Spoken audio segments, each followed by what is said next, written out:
Welcome to Al Ginkgo, your virtual campfire talk with fellow eclectics kindling knowledge synthesis. Assalamu alaikum wa rahmatullahi wa barakatuh. Wa alaikum salam wa rahmatullahi wa barakatuh. So here we are again, together with Brother Karim, otherwise known as Leslie Terrorist in Kuala Lumpur. I am Dr. Omar Zaid, and I am in Liberty, Kentucky, USA. And we're discussing various aspects of Islamic revisionism, in particular, the effect or the lack of effect that the Medina Charter had on not only events at the time, but events afterwards. So we're trying to compare and contrast what the Charter, otherwise known as the Medina Constitution, offered as a, how shall I say it, as a model, an initial model of Islamic governance, authentic Islamic governance, not what came to us as the so-called sultanates and emirates and caliphates and all that sort of thing. The Medina Charter is something that's quite unique. It's not unique in political history as a sort of federation of friends and tribes united for mutual defense. This is not unique, but the provisions made within the Charter and the promises that tribal leaders made to Muhammad, they are a bit extraordinary in some ways and unique in terms of what otherwise has happened, come to us as political history and religio-political history, if you will. Okay, so we're exploring that, and we want to sort of itemize a few things. Now, last week, Brother Karim itemized 5 sectors covered by the Charter, and I would ask you, Brother, to just briefly review those things, and if you've given the Charter any more thought this past week in terms of what could be turned into a white paper, so to speak, please share those with us, with our audience, so that we can benefit from your knowledge of events and what actually happened compared to what could have happened had the tradition, what became traditional Islam, actually followed this example, which is, for all intents and purposes, the sunnah of the Prophet, you see. So, without saying anything further, I'm going to turn the floor over to you, brother, inshallah. And with the help of God and with his permission, we will proceed to examine this very important and significant foundational experience and foundational artifact and literary remnant of true and authentic Islamic history. Inshallah. Yes, thank you, Dr. Omar, Brother Omar, for the opportunity to share again some thoughts with you and your viewers. Let me just begin by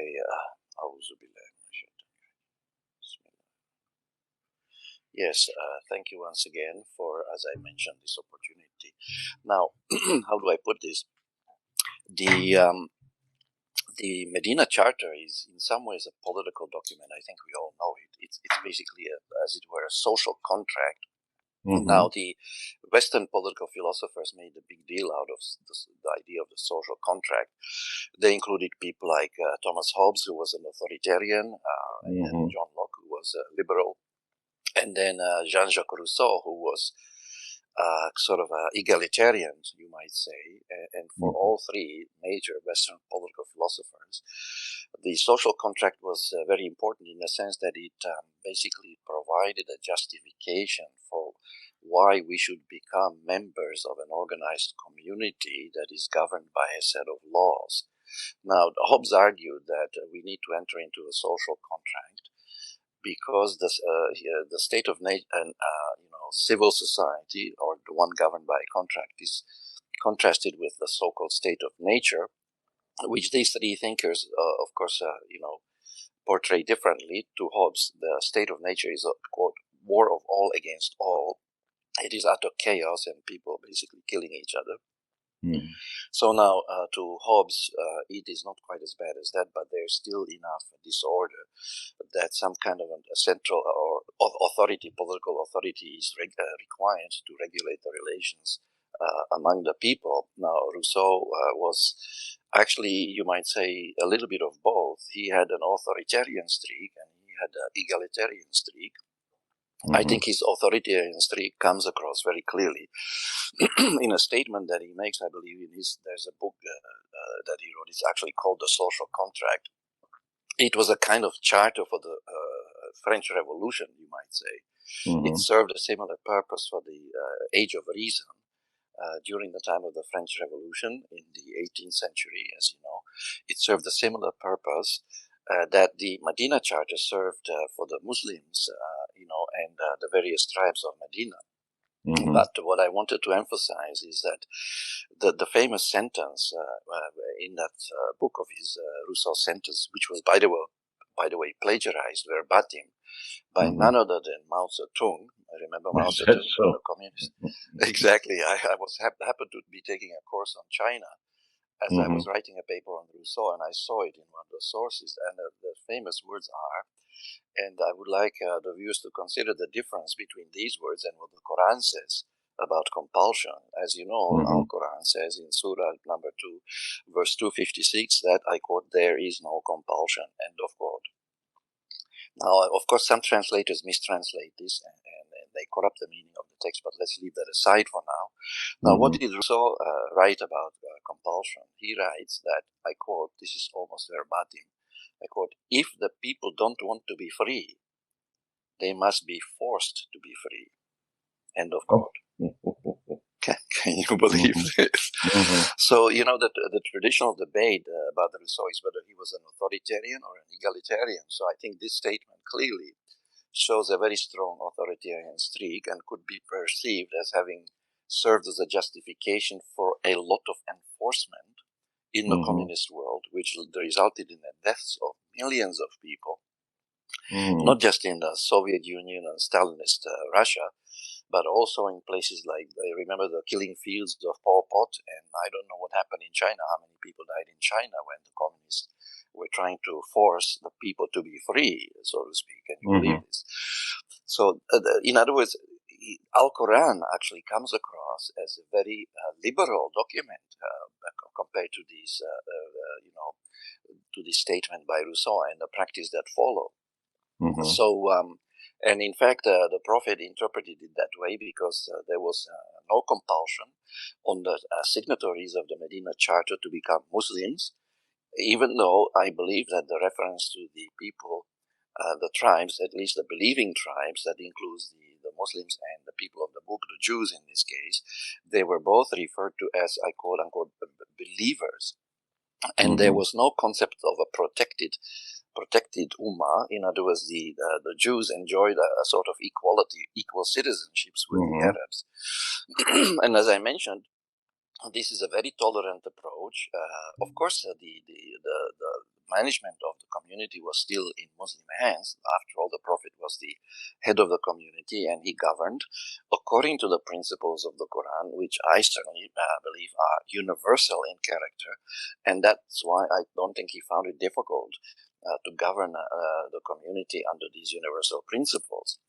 However, when you go to the later literature about the so-called Islamic State, you will see a different monster, so to speak, or something different, something closer to a monster, because a lot of the Islamists completely ignore this injunction that there be no compulsion, in religion, and they actually misinterpret, I believe, the key verses of the Quran to provide a justification for their misinterpretation and falsification of that famous verse where Allah Ta'ala refers to the Muslims as the best community, ummatan khayran. Why? Because they do what is known as amr bil ma'ruf wa nahy anil munkar. They command what is right, and this is how it is rendered, prohibit or prevent what is wrong. But the rendition of the word nahi here is problematic because it implies the use of force. You can only prevent people from doing something by the use of force. But the word nahi, that does not mean prevent or prohibit.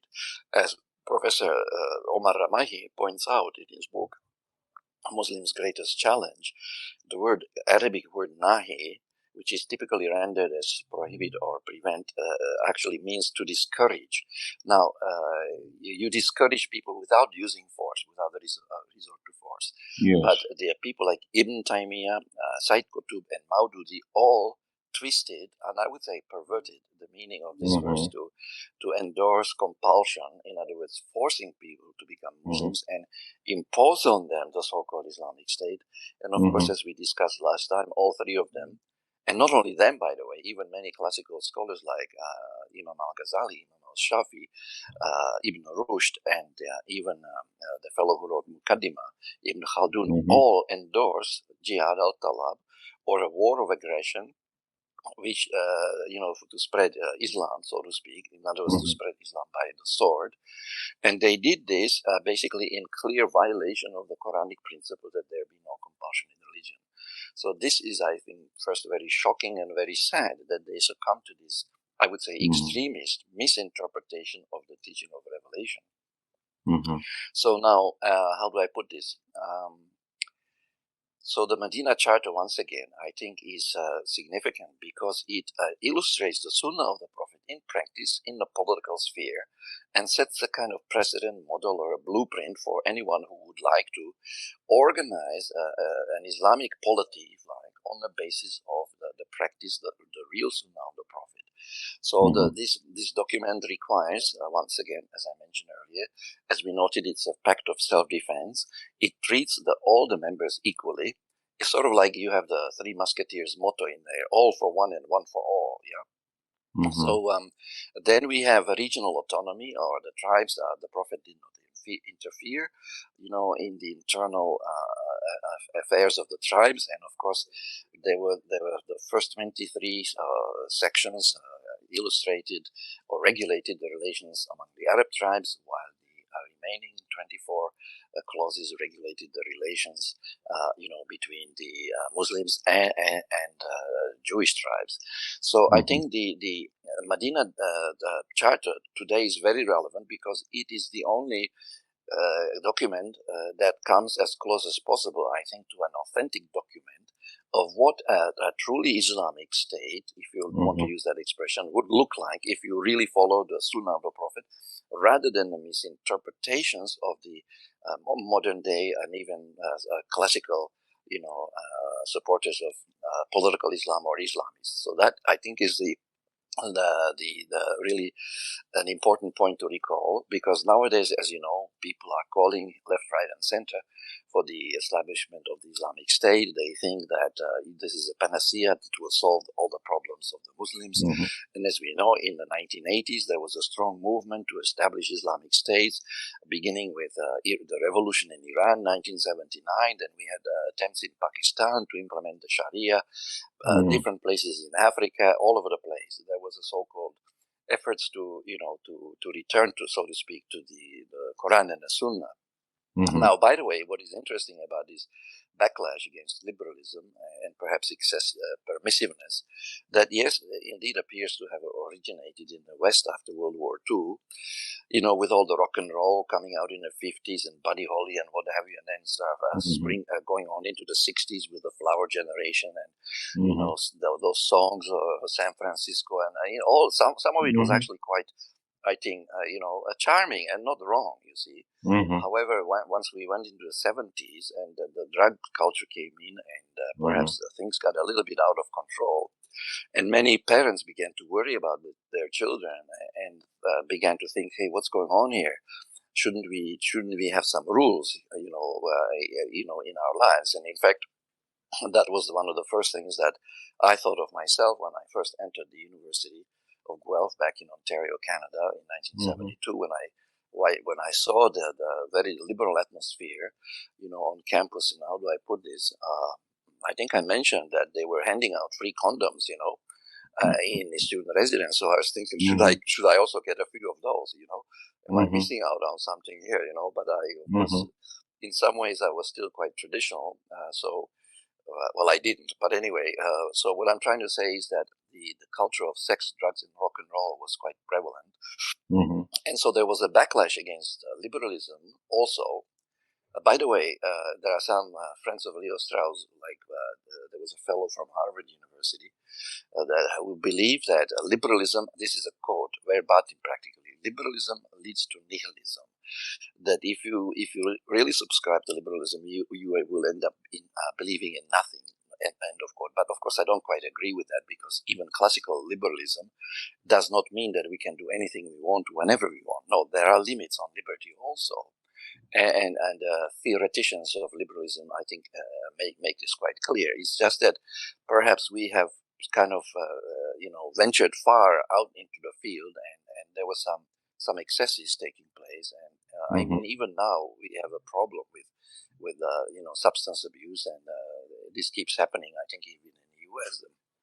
And there's a new threat, I think, called fentanyl, which is supposedly 1,000 times stronger than heroin. So this can really destroy, and has been destroying people's lives. So there was naturally also a backlash against liberalism, and I think my former teachers, I mean the friends of Leo Strauss, as I call them, they were, I think, instrumental partly in this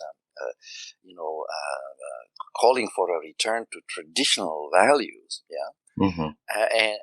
And then actually politically there was a response. In 1980, Margaret Thatcher was elected as PM of UK, and Ronald Reagan was elected as president. In the United States. So now it was the conservatives' turn to run things. And of course, I even remember reading in The Economist magazine that the backlash against liberalism in the United States was so great that every day at least 3 schools opened in the United States that were based on basically Christian principles. The parents were worried that their children would be, very poorly educated in the state schools. And we had a similar phenomenon in Canada here. The state school or taxpayer-funded schools were losing students, and the parents were putting their students, including we did it, into the Catholic school board, because we believed that the students were getting a better education, that there was an emphasis on the difference between right and wrong. There was more discipline, and of course also the academic performance tended to be better, in a so-called separate school board, as we call it in Canada, or the Catholic school board. So basically, to come back to the full circle, so to speak, I think that anyone who contemplates, establishing or contributing towards the establishment of something closer to the Islamic State, if they are not happy with what we have today, because I did point out to one of the brothers in our clubhouse rooms who went on talking about how the secular governments are, evil and what have you. I reminded him that even in secular states like Canada or the United States, some of the law is actually based on, religion. For instance, thou shalt not kill is one of the 10 commandments. Thou shalt not steal is another one of the 10 commandments. Thou shalt not, commit adultery, another one of the commandments. And in Canada, adultery was actually a crime until something like 1968. So even the secular constitutions owe something to revelation or to religion. I used to teach law among the subjects that I used to teach, and it's clear that even in Western jurisprudence, religion is one of the sources of the law. So it's not purely secular. There's some religious input, so to speak. So we should not necessarily tag everybody with Yes, the brush of of course. kuffar, which is the tendency of some of the Islamists. They see the world in black and white, and either you are a kuffar or you are one of us. That is a thinking of, I remember George Bush's statement one time. He said, when he was going to war in Iraq, either we are with us or you are against us. And I think he's kind of backed away from that after a while. And he stopped using the word crusade also to refer to the efforts in Iraq. But he kind of fell into the same trap that, it's sort of the us and them mentality, right? There are no gray areas. Either you're a friend or you're an enemy.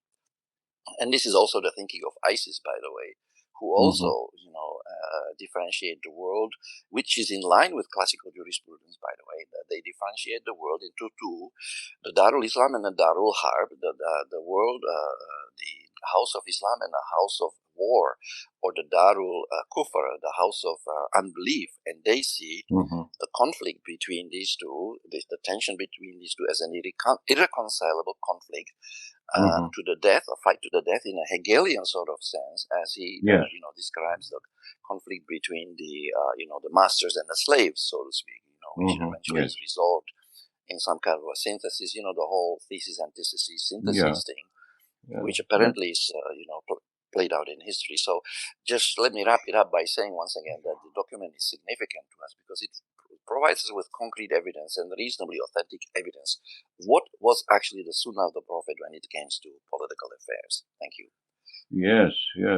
This is quite something that you've just said, and it's one of the most remarkable things. Well, there's two remarkable things here. Is again the idea of force, and as you said, the communist twist on that is to force them to become free, which started with Rousseau, if you will.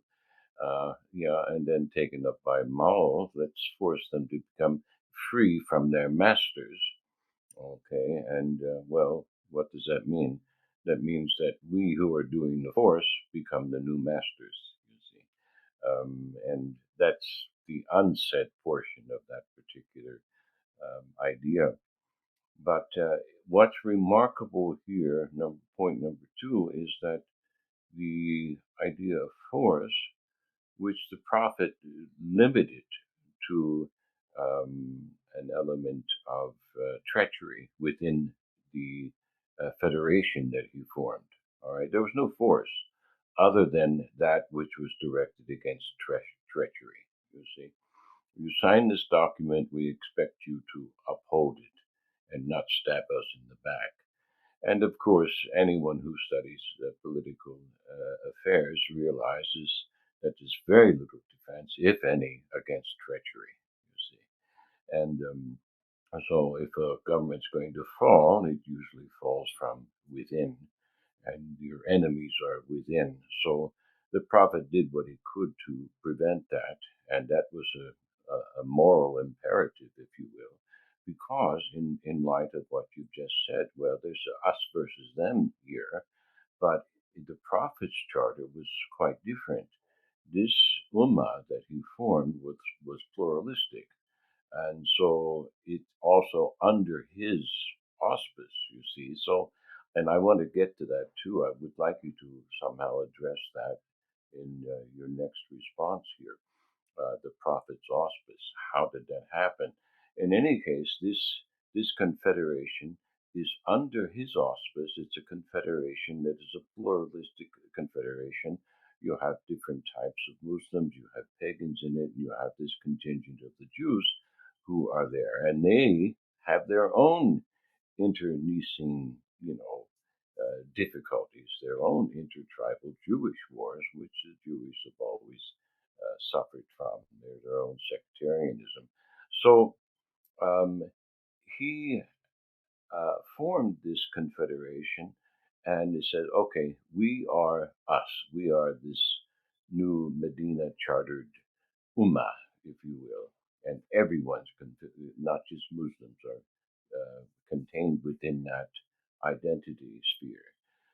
And anyone else who comes against us is non-ummah.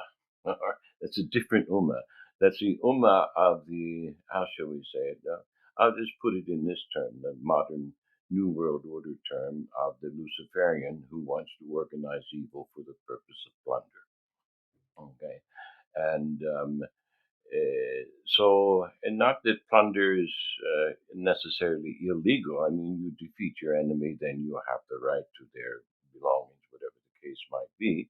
And that was simply shared amongst the Muslims as they overcame their enemies, you see, along the way. It's just the natural order of things. And when we want to talk the natural order of things, this is how God Almighty has ordained it. That's just, you say, okay, that's the law of nature. How do you separate that from God? Well, God created nature, you see, so there it is. How else can you express it? There is a dominion, there is a hierarchy. So we have two sets of hierarchies here. We have the Ummah of Medina and everyone else. Okay. And specifically the Ummah of the Arabs out of Mecca who were making war on the Prophet, who had already declared war on him and officially condemned him to death, you see, and assigned assassins to take him out, so to speak. So after so many years of being patient, the Prophet, peace be upon him, became, how should we say, he became political and militant, you say, after refraining from this militancy for so many years. So he was given a position of power, okay, not just respect, not just spiritual authority as um, as a seer, as a messenger, okay, but as a nabi, as a officer of divine power, okay, which is then manifest in this ummah, the Medina Charter ummah, if I can put it that way. So suddenly he becomes in a position of power after the Hijrah, and he's taken from a position of persecution to a position of power almost overnight. Okay. Now, how did that happen in your purview, in your perspective? How did that happen when, in fact, in Medina, the Jews had the power? They held the power. They held the wealth. They held the material substance at bay. They were in control of what and who came and went, out of that area. So how was it that he just suddenly overnight becomes the authority there? And was it by virtue of the numbers of non-Jews who invited him? I mean, it's not clear. I've read the Sirah, I've read other commentaries, but this aspect is unclear. It's just boom, he's the boss. He's the he's the he's the he's the big fella on the chair. He's holding the axe. He's holding the book. He's holding the staff, the rod of authority, and the rod of correction. How did this happen? You see, and what does it mean in terms of that example compared to those who ignored this example and are taking that power by force?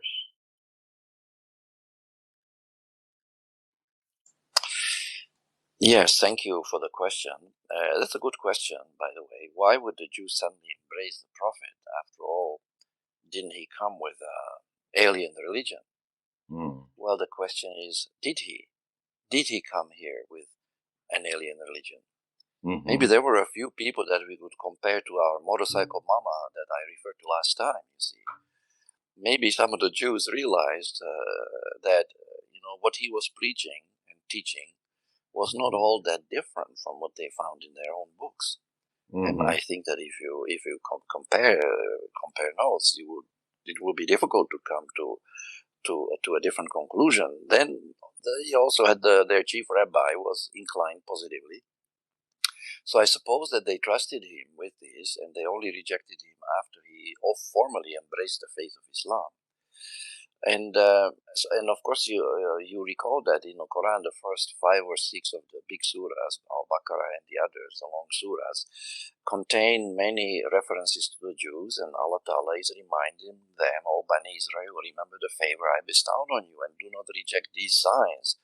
So I think Allah Ta'ala is helping the Prophet to do da'wah to the Jews and to become integrated with the Muslim community. In fact, well, I won't say to become Muslim, because a proper Jew, so to speak, is already a Muslim. The way Ibrahim was not described as a Jew, but some of the other people from the Bani Israel, they are referred to in the Quran as Muslims, you see. So the Prophet did not bring anything new to them, you see, as the Quran itself says. Say to them, I am not a bringer of any newfangled doctrine, as Abdullah Yusuf Ali puts it, and Allah also says to the Prophet elsewhere in the Quran that we have not given you anything that we have not given to the people before. So the Prophet did not start a new religion. He merely, as it were, renewed what was there already with some corrections, right? We know that some corrections had to be made, but that was perhaps more so directed to the Christians, because the Christians adopted about half a dozen problematic doctrines, like the Trinity, that Jesus was Allah and that Allah had a son. Then they adopted the doctrine of vicarious atonement. Somebody can die for your sins, monasticism, and what have you. So the Quran brought corrections to these misconceptions, but in substance, I don't believe the Prophet was bringing anything new. So that may be one reason why the Jews were not, as a community, kind of took the as it were, leap and trusted him. Although, of course, there was some Jews among them that later turned against him and began plotting against him. That's the treachery that you referred to. So, but another factor that may have, convinced the Jews to cooperate, at least initially, they were probably aware that let's give this fellow a try, see how he does, and if it works out well and fine. If it doesn't, we can try something, quote unquote, later on, and some of them did, as you well know. So, and besides, the relations between the Jews of Medina and the Arab tribes may have been so bad at the time that they could hardly get any worse. So they basically, as it were, grasping at straws, they say, okay, well, let's try this. Maybe this will work and bring peace between our warring tribes. Because, as you know, they were in a constant state of warfare. You see, the state of Medina at that time resembled what the Western philosophers called, especially Hobbes, called the state of nature. And they want to transit from a state of nature of a war of all against all, everybody fighting for himself. They want to transit into the so-called state of civil society. Now, the state of civil society or community requires a contract, a social contract. Yes. Now, this social contract was basically provided by the Prophet in the form of the Charter of Medina. As you know, we have also various legal justifications for forming a civilized community for the benefit of humanity. So I think these were, I surmise, were among the factors why the Jews were not against, becoming part of the community. They were already living with the Arabs willy-nilly, right? So perhaps they thought that if he brings the religion to them, to the Arabs of Medina, that is closer to their own, perhaps they figured, well, maybe we can establish more peaceful relations after these, pagans convert to this religion that he's bringing, because it's not that different from our own. So that those could have been, I surmise, among the factors why they decided to embrace, to sign up for this Charter of Medina. And like I said, but perhaps it's hard to speculate after so many years, but you know that human beings, it's on human nature to, if there's not an excellent choice, well, you always go for the least harmful choice, whatever is the least, the best possible alternative. And I think that was probably it to form his community. And besides, the Prophet had a good reputation. Even before that, he was known as the Al-Amin, the trustworthy one. So his reputation preceded him. Yes. So perhaps that made an impact on some of the people as well. And of course, once he began, governing the arbitrating and judging among the people, I think it should have become obvious to most people there that he was doing this with justice, just exactly as Allah Ta'ala commanded us to do in the Quran. Justice is a very, very important and yes, political concept too, which unfortunately is lost in some of our classical literature, which do not seem to emphasize on justice very much. Like even Bukhari doesn't have a book on justice or even ethics. Yes. So, not to mention rationality and freedom. There are no books on any of those four very important areas. So, I think that would be my provisional answer to your question. But if I missed anything, please. No, that's very interesting. So the point of departure is the need for the social contract, or at least the Jews, if they were holding some semblance of power, maybe the balance of power was still in their favor, but it was slippery. And they saw this as an opportunity to perhaps shore themselves up by use of this third party, who sort of comes to them pretty much like Isa, or Jesus Christ, came to the Jews at his time and said, look, Moses told you what to do, and you guys are filling everyone's minds and souls with all this nonsense. Let's get back to Moses, okay? And then wait for Ahmad, or Achavan, the trusted one, and he's coming. At least that's what's in the Gospel of Barnabas, as I understand it. And so the prophet, when he arrives at Medina, he's kind of reminding the Jews of what it was like before the Babylonian captivity, when they were, in fact, before the age of the Jewish kings, if you will, because they were judged, as you said, as judged by a prophet, you see. So it was the prophet, the old prophets, the ones that are mentioned in the al-Torah, who did the judging, who commanded the arbitration, who commanded the negotiations between tribal leaders while leaving the tribal leaders, the 12 tribes in this effect, if they ever existed at all, with their local autonomy. So the prophet was setting this back up. This was in accord with what had become a sort of crystallization of the Abrahamic covenant, if you will, with the children of Israel, of Jacob, you see. So this was the model. So he was reinstating the model, if I understand your explanation clearly. That's what he did, as I can see it, if I compare it to what I know of the ancient history, as it's expounded in the scriptures, you see. So it appears to me then, and correct me if I'm wrong, that our ulema, who followed 200-300 years later and then wrote all these new laws and entered into this realm of the Sharia while ignoring natural law, if you will, which the secularists never really fully abandoned. But the traditionalists want to replace it with their Sharia. But there's a law that is above it, you see, now, that's above Sharia. So it seems to me that our traditionalist scholars who established what has come to us through all these fabricated hadith, they just ignored this example. They were maybe not even aware of the system of governance that ruled the 12 tribes until Samuel was forced by their democratic votes to place a king in charge of them rather than a prophet. And if I understand the scriptures correctly, Samuel's very upset about that, and the angel comes to him, probably Jibril again, we don't know. The angel comes to him and says, look, God's not upset.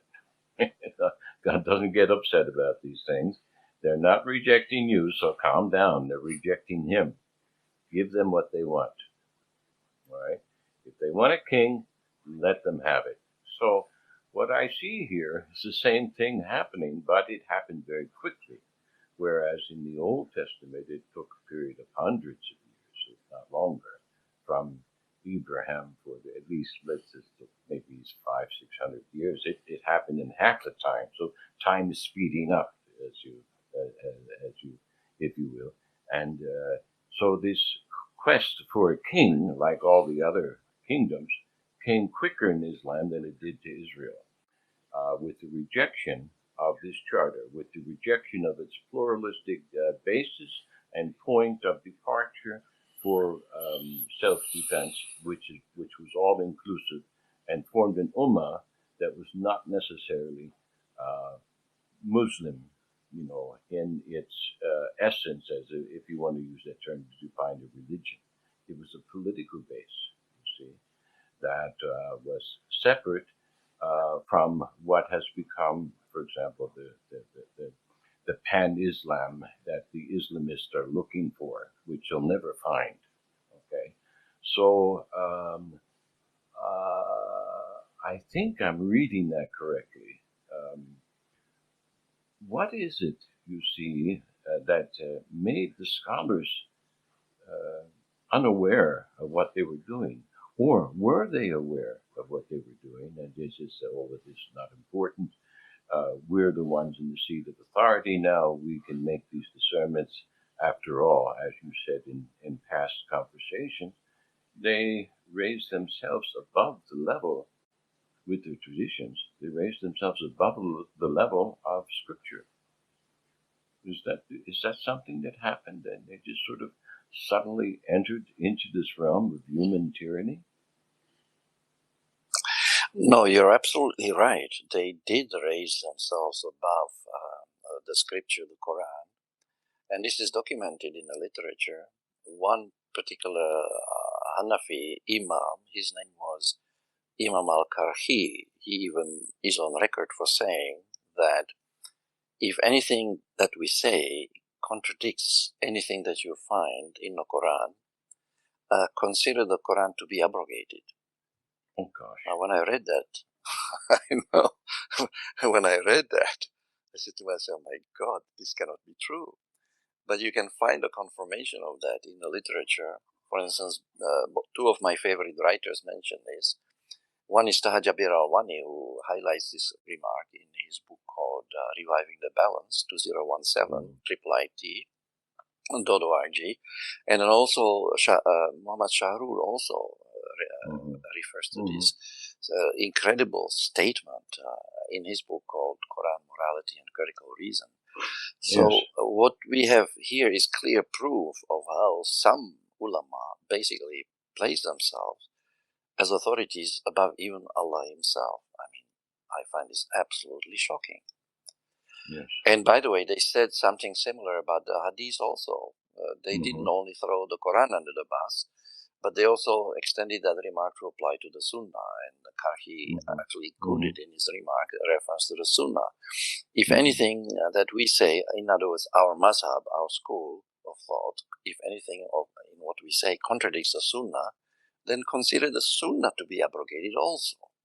See, so they end up in a top position. As John Esposito points out in one of his papers, the scholar, the ulama, presented themselves as people who interpret the Sunnah, and they claim that the Sunnah interprets the Quran. And since they interpret the Sunnah, which interprets the Quran, in other words, they end up in a top position. And as Esposito put it, I quote, Ijma overrules everything. End of quote.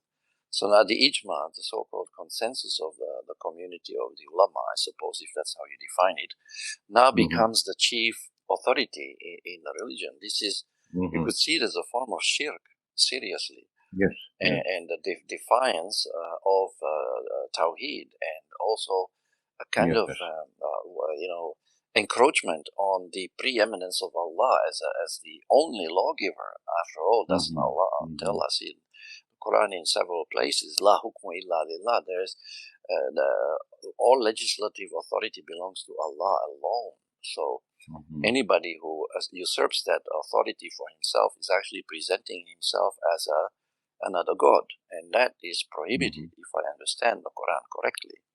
Yes. That is also the Luciferian position. I've been listening to a fellow by the name of Mark Passio, who is espousing a kind of universalist position, but it's based on natural law, not necessarily acknowledges a creator, if you will, but he doesn't name him, and he did all of this, and everything he gives is very, very sound, because he became a satanic priest. Then he began to mix with these people at the lower levels of that fellowship under Anton LaVey, who established the Church of Satan in America during this 70s period that you mentioned, you see. And as he began to mix with these people, attending their cocktail parties and whatnot, he found a number of persons there who were in elevated political positions and elevated positions of governance and industry and economics and even in religious affairs. And they were not Satanists; they were Luciferians who were after the goal. Their goal was to create their own society so that they would maintain absolute control over the masses, whom they determined to keep ignorant of what it is that they were doing. So this is a Luciferian position. And it's not nothing new. The principle's pretty much the same. If you look at what the Catholic Church did with its priesthood and nunneries over the years, by the time you got to the Middle Ages, there were a number of monasteries where monks didn't even know there was a New Testament. They didn't know it existed, and they were simply following a catechism, you see, which was the words written down or spoken by the priests who were their superiors. And there was a taqlid taking place, this blind following taking place, while they remained in ignorance of what the original scriptures really said. And that's what happened when what happened was this grand explosion when the printing press allowed the Bible to be translated and printed in the local languages, you see. And then there was this great explosion of great disbelief. What? They did this? They said that? That's not in the Bible. That's not in the New Testament. That's not there. That's not there. They're selling forgiveness of sin. Oh my God. Then Martin Luther comes and we have this whole great big problem, you see. Something like that, similar, has happened here, and it begins with the ignorance of and the neglect of this Medina Charter. That's why I am sort of focusing our conversation on it right now, because I think it's pivotal. It's a pivotal point of departure, because this was the example. This was the Sunnah, you see. Not all this other garbage that followed later. No, I don't care how much you want to dress it up, like the Catholics dressed up their Trinity and their worship of the idols. Dress it up all you want. Build all these beautiful mosques all you want. Print all the Qur'ans you want and gild them all up and recite it all you want, as long as you don't understand what's really in there. And as long as you ignore the lie, you see, that covers the truth of the matter, you see, because as I circle back here to Jesus, who was doing the same thing as Muhammad was with the Jews, we brought up in this cycle, this narrative here today. He said, look, go back to Moses, wait for Muhammad, he's coming. He's going to establish the kingdom. He's going to do it. You're waiting. I'm not going to do it, so don't anoint me king. I am not your king, all right? I am the Son of Man. What that means is I am the result of the prophetic stream. I come from that prophetic stream, and I'm speaking the truth to you to sort it all out, to get rid of the lies, stop lying to the people, stop leaving them in ignorance. You're preventing them from entering into the kingdom. You see, and who's the king? Allah, not some king of the earth, not some ruler like Khosrow over Persia, not some Negos. He's not the king. The king is Allah subhanahu wa ta'ala, and he's closer to you than your jugular vein. So if you start to entertain that phrase, you're getting into the metaphysics of it, you see. So the Jews, with all their halakha, all their traditions, were preventing the people from entering into the kingdom. And then when Muhammad came along, somebody amongst them, probably the chief rabbi and those close to his circle, were saying, hey, well, maybe this guy's the one that we were told was coming, okay? Because they knew. According to the Gospel of Barnabas, Jesus told every Jew in Palestine, every Jew, every major Jew, every ruler in Palestine, every tribal chief heard him say, wait for Muhammad, he's coming. Wait for him. So if they remembered this prophecy 500 years later, you see, then they say, look at Muhammad and say, oh, he's the one. And then they review their history and they say, oh, well, he's kind of like Samuel, and we made a mistake there. You see, we made a mistake when we went after the kings of the earth. So, all right, let's give it a try. Like you said, let's try Muhammad, because we're having all this trouble with these tribes, these Arabs and these pagans, and gosh, it's a headache. Maybe he'll make life easier for us. And so what does Muhammad do? He accepts the invitation, both by the Ansar who invite him, and the Jews. I'm sure they nodded their heads, said, go ahead, invite him. Let's see what happens. You know. And so he comes, he gives his wonderful speech. They say, well, that's a pretty good thing to do. Obey God. You can't go wrong if you're going to obey God. You see? And hey, that's the same thing that Moses said. Wow. Okay. That's the same thing that Moses said. So let's give this a shot. My God, thank you so much, brother. That enables us to see this charter in a completely different light, and let's maybe give it another thought or two when next we meet, and then see where it leads after that. If there's anything you'd like to add, please go ahead before we close. Just a little anecdote that came to my mind when you were talking about, how the traditional scholars elevate the Sharia to such a high level, and they, so I remember what the late Professor Said Hussein Alatas used to say about that. Well, he said, well, the traditionalists think of the Sharia as somehow the highest thing, but he said, there is something greater than the Sharia. He said, Allah himself is greater than the Sharia. So that was one of his favorite sayings. Mm-hmm. And in terms of replacing the natural law, it wasn't only the natural law that they ended up replacing. They also replaced a fair bit of the revealed law in the Quran. Mm-hmm. Because, for example, the death penalties for apostasy, adultery, and blasphemy all come from man-made traditions. None of them comes from the book. So they basically changed the law.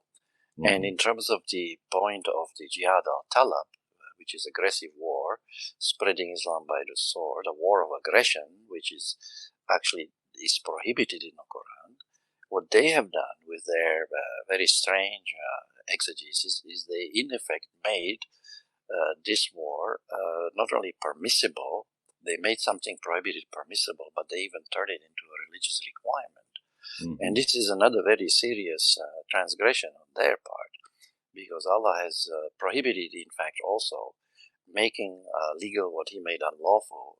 And so this was a very significant corruption of the knowledge of the Quran and also of the law. And it led to all kinds of disasters later on, because when the Muslims launched these wars of aggression against other nations, just on the basis of the fact that they were quote-unquote kuffar, because they didn't have a treaty and because they didn't have a treaty with the Muslims and they, they were not Muslims, there was a blowback, as you know, and the Muslims were defeated in a series of these blowbacks. Like they were defeated by the Mongols in 1258. They were defeated, at the gates of Vienna twice in 1529 and 1683. We have, of course, examples in the case of Saddam Hussein and ISIS itself. You see, so these people are defeated back in France as well. So exactly. So they basically abandoned the Quran, turned to the hadith, man-made revelation, and I think that was the downfall of the Ummah, quite frankly. So if the Ummah wants to rise up again, it needs to return to the Quran, to the word of Allah, and abandon the man-made traditions as a source of law. That would be my take on it. But I think I'll just land my point there. Yeah, go ahead. Yes, thank you very much, brother. Let's just summarize this in our next meeting, and then move on into this concept of natural law or divine law compared to the Sharia, or what has come to us as Sharia. So with that having been said, I will bid you farewell until next time. Till next time. Wa rahmatullahi wa barakatuh, dear brother. Thank you so much. Wa alaikum salam wa rahmatullahi wa barakatuh. Thank you too, brother.